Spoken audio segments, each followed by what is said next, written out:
በጂኦፖለቲካው ውጥረት በኢተገማች የታሪፍ ዲፕሎማሲና በአቅርቦት ሰንሰለት መቆራረጥ ምክንያት በዓለም አቀፍ ደረጃ የኢኮኖሚ እድገት መቀዛቀዝ እንደዚሁም የተዳከመ ማክሮ ኢኮኖሚ አውድ በሚታይበት ሁኔታ በሀገራችን ፈጣን የኢኮኖሚ እድገትን ማስቀጠል ችለናል።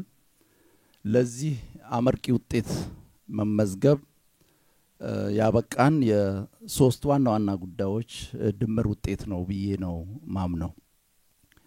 የመጀመሪያው ከለውጥ ወዲህ የእይታ ለውጥ ፓራዳይም ሺፍት ማምጣት መቻላችን ነው።